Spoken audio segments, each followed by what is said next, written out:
Parliament আছে, তার বাইরে গিয়ে আদালত নিজেই যদি আইন প্রণয়ন করে ফেলে তাহলে পার্লামেন্টের দায়িত্বটা কোথায় থাকবে? যখনই রাজনৈতিক বিতর্ক আদালত সেটেল করতে গিয়েছে সেই সমস্ত জায়গায় আদালত নিজেই বিতর্কিত হয়েছে। এখন যদি আদালত বাদ করে দিয়ে বলেন ইয়েস আমরা বাকশাল সিস্টেমে চলে গিয়েছি, আমরা বলছি no, it is not the function of the court. Chapter 6 এর এ এটা যদি এখন বাতিল করে দেন, পুরাটা মিলে যদি আপিল বিভাগ বাতিল করে দেন, তাহলে আমরা অনিবার্যভাবে বাকশাল ব্যবস্থাপনায় ফিরে যাব। তাহলে চ্যাপ্টার 6 এর এ in its entirety appeal division যদি বাদ করে দেয়, নিশ্চয়ই আমরা আমাদের বিচার বিভাগ, আমাদের দেশের জনগণ বাকশাল একদলীয় সিস্টেমে ফিরে যেতে রাজি নয়। তাহলে বাংলাদেশের ডেমোক্রেসি বলতে তার কিছু থাকবে না।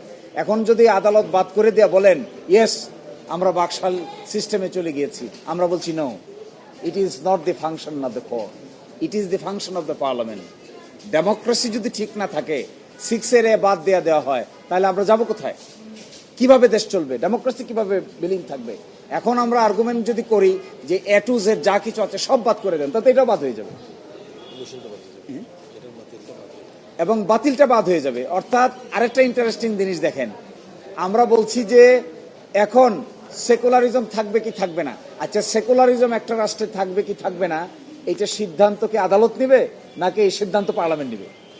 এখন যদি আমরা বলি ইন ইটস এন্টায়ারিটি বাদ করে দেন, তাহলে তো সেকুলারিজম বাদ হয়ে যাবে, সোশ্যালিজম বাদ হয়ে যাবে। তাহলে সেকুলারিজম সোশ্যালিজম বাদ আদালত যদি করে, এটি আদালতের ফাংশন না, কারণ এটি নীতি কথা, এটি হলো রাষ্ট্রের গাইডিং প্রিন্সিপাল। এটাকে বলা হয় পলস্টার। পলস্টার আদালত ঠিক করে না, পলস্টার ঠিক করে পার্লামেন্ট।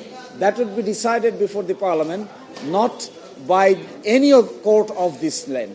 এবং আমরা এটা স্পষ্ট করে বলেছি, আপনারা অতীতে দেখেছেন, যখনই রাজনৈতিক বিতর্ক আদালত সেটেল করতে গিয়েছে সেই সমস্ত জায়গায় আদালত নিজেই বিতর্কিত হয়েছে। আমাদের দেশে আপনারা দেখেছেন অতীতে রাজনৈতিক বিতর্ক will be debated before the parliament by the government and the opposition, and they will decide what to do and not to do. এইটা যদি আমরা চার দেয়ালের মধ্যে বসে আদালতের বারান্দায় এটা সিদ্ধান্ত নিতে যাই, that will create a chaotic situation before the people. We should not do this. এই জন্য আমাদের সাবমিশন হলো in its entirety বাদ করাটা ঠিক হবে না। ততটুকু বাদ করা ঠিক হবে যতটুকু বাদ না করলে সংবিধানের মৌলিক স্তম্ভ ভঙ্গ হয়, শুধু ততটুকু। বাকিটুকু যদি বাদ করতে যান, তাহলে রাষ্ট্রের ফেব্রিক, রাষ্ট্রের নীতি প্রিন্সিপাল, প্রস্তাবনা, এই সবগুলোই আলোচনা ছাড়া আদালত বাদ করে দিলে এটাকে ইংরেজিতে বলে সুপার লেজিসলেশন। পার্লামেন্ট আছে, তার বাইরে গিয়ে আদালত নিজেই যদি আইন প্রণয়ন করে ফেলে তাহলে পার্লামেন্টের দায়িত্বটা কোথায় থাকবে? That is what is our argument.